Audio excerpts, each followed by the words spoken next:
Fantastic. Rodney, how you doing? Give everyone a quick rundown of the business and what's been going on. Cool. Thanks, Brad, for having me. So I own a kitchen manufacturing business on the Sunshine Coast in Queensland. We've had a few changes lately with management structures. Things like that haven't been working out and it's caused us a lot of grief. So we've removed all of those issues.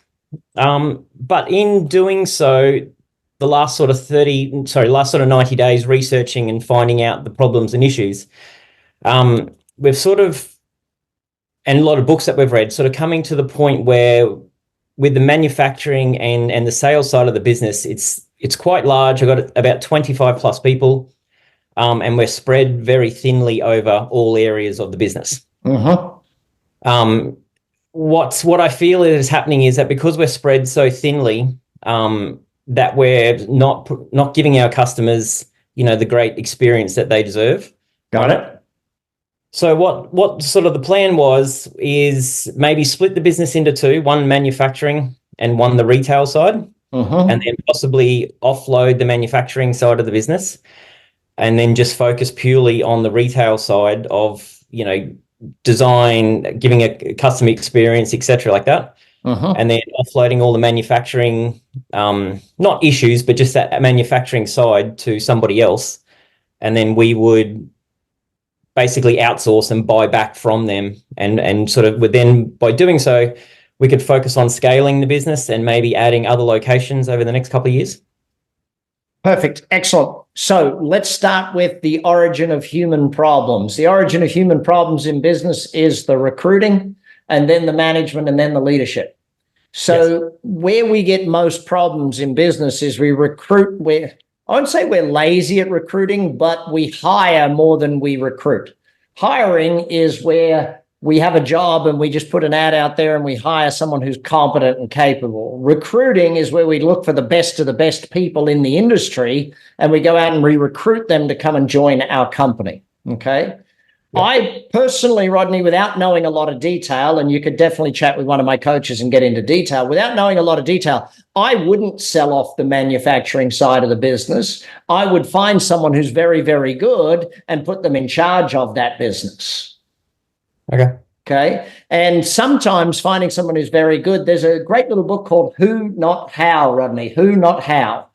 And when you read it and understand that most business challenges can be solved by hiring a great person. I know Michael Gerber teaches us in the E-Myth that we've got to have great systems to run the business, but I believe you've got to have great systems and great people to run that side of the business. You will most definitely, if you get very clear on the type of person you want, find that person out there in the marketplace. There's no two ways about it in my mind. Okay.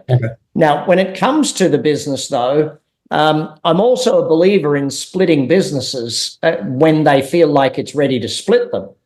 If the manufacturing company is run separately to the retail company, you will get a better performance out of both companies. Okay. Usually, and I go back to Richard Branson was sort of the first person I learned that philosophy from. He talked about it back when he ran Virgin Records. He said when a recording company got to 100 artists, we would break it in two and have 50. We'd have a CEO running those 50 and a CEO running those 50. You always make more profits when you have two CEOs because each of them has to make a lot of profit. Yep. And so holding them accountable. Now, when it comes to the customer experience, a great little book on that called Never Lose a Customer Again. And he talks about how you onboard a customer, how you educate a customer, how you teach a customer in the beginning determines how well you keep that customer long term. When I join you, Rodney, as a customer of yours to get my cabinetry done or whatever it is I'm getting done, how well educated am I about how that process will work? Well, most people have done some sort of research, yes. But do I know what's going to happen the first week, the second week, the third week? Do I have a map in front of me of what's going to happen? And do I know what to expect every day, week, or month? Do I know what to expect when the workers turn up each day? Do I know how to expect? Does that make sense to you? Yeah. No, I don't have anything like that in place. Yeah. So the challenge is we as business people know our process inside and out. The challenge is the customer has no clue what is about to happen in their house. They feel out of control. They feel like they don't know what's happening. They feel like that they're getting ripped off because they don't understand it. And when they don't understand, they go to a negative. Okay. If on the other hand, you gave them an education where you sat down with them before the whole process started and you outlined for them the process. And remember to under-promise and over-deliver. Yep. So if you know it's going to take 7 weeks to do it, you should talk to them about a 10-week process. And when you finish at 7 weeks, they're amazing. They finished early. They got it done. It's brilliant. Does that make sense to you? Yeah, definitely. Put them back in control. Put them back in charge. Each week, meet with them or have somehow of meeting with them and talking through the job or what's going on and where they're at and what's good, what's not good. And this will get you referrals. Okay. It's relationship management really is the majority of it. But it's like if, let's say, and I'll put it to you this way, Rodney, when you come to work with us at Action Coach, your first 12 weeks with us is a 12-week education and coaching program. It's the same 12 weeks for every single customer that joins us everywhere in the world. Now, why do you think we do the same 12-week program? Because here's the problem. If someone comes to me for coaching and they join wherever we're at, whatever we're teaching that month is what they get to learn. That's like joining a Netflix channel with joining at season 3, episode 5. No one ever watches a TV show joining season 3, episode 5. You go back to season 1, episode 1, and binge watch from the beginning.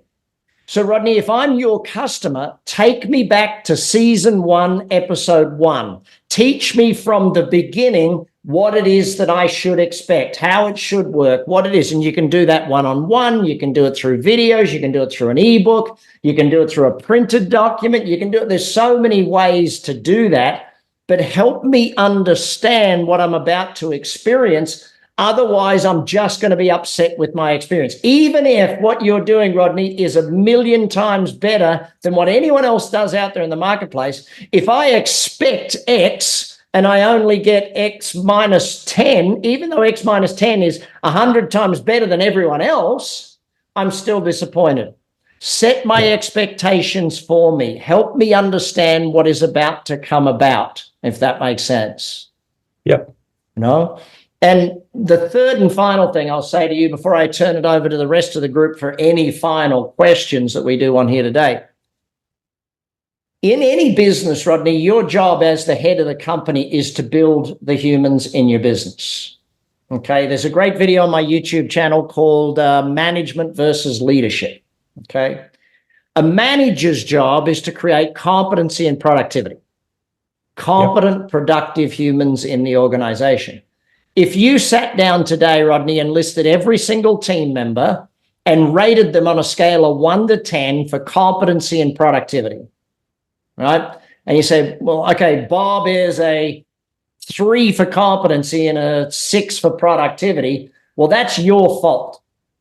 Him being a 3 is your fault. That he is only at a 3 out of 10 for competency, because what's a manager's job? To build competency and productivity. How do we do that? We train, we educate, we mentor, we coach, we do all of the things that we need to do to build Bob's competency and productivity. Second side to that is Bob's productivity. Well, how do we get good productivity? You only get results where you measure. So what you measure gets better. What you don't measure doesn't get better. And the final thing I'll say on that is checklists. If there are checklists, you can get consistency. If there are no checklists to follow, you don't get consistency. A business that runs on checklists actually gets amazing, consistent performance from its team. A business that says, like if an owner says to me, I don't have consistency in my team, I say, show me your checklist. Why is it every pilot on every single flight follows a checklist? Because every pilot on every single flight wants to succeed 100% of the time, right? They don't want to fail 1 out of 100 times. Failing as a pilot is not a good option. But if you need consistency, you need checklists. Your manufacturing team should follow a checklist. Your installation team should follow a checklist. And if you haven't provided me with a checklist, it's very hard for me to be consistent. So that's management. On the flip side, you need leadership. Leadership is about two things. Number one thing leadership is about is focus, and number two is passion. So a leader has to tell us the goals. It has to tell us where we're going. What should we be focused on? A leader has to give us the passion by inspiring us and motivating us and thanking us and congratulating us when needed be, and kicking us up the backside when need be. So a leader is passion and focus. A manager is competency and productivity. If you build your people, Rodney, and it's not an immediate fix, it takes time to build humans. I'll tell you what my dad told me when I was 20 or 21. I went to him complaining about, Dad, I just can't get good people. And I'm sure none of you have ever said that, right? Said, hey, Dad, can't get good people. Dad looked me dead in the eye and said, Brad, you get the people you deserve. You're an average manager running an average company, highest caliber of employee you're ever going to get, average. So I had to learn to be a better manager. See, business is never going to get easier for us. Never in the world will business be easier than it is today. You've got to get better at business. If we become great business owners, we build great businesses. If all we are is a great contractor, then we're never going to be a great business owner. And so that's really the biggest point behind it right there. Okay. So what just lastly, what would be your main reasons why you wouldn't sell the manufacturing? Because going forward, one of the hardest things, when you start scaling the retail side of the business, having someone that can keep up with you in manufacturing is going to be a really hard challenge. Yep. If you start rapidly growing the retail and you need product, you don't want to get caught out because you don't have product. If you own it, you can scale it with the retail business.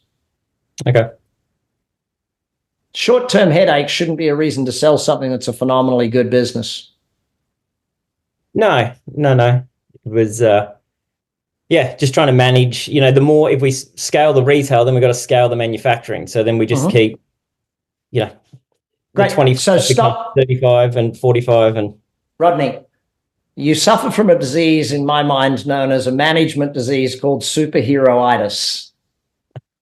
Okay. You don't have to do all of it. Someone has to do it, but not you. So build some people so they can build it. Okay. You build them, they'll build it. You can't build a business on your own. Business is a team sport. You've got to build humans that build the business. Okay. Now, you can recruit good. It's rare that you can recruit great. Unless you got a ton of money, unless you're Google and throwing money out there, you're mostly going to recruit good and build great. Okay. Love it. Cool. Thank you. Thank you, Rodney.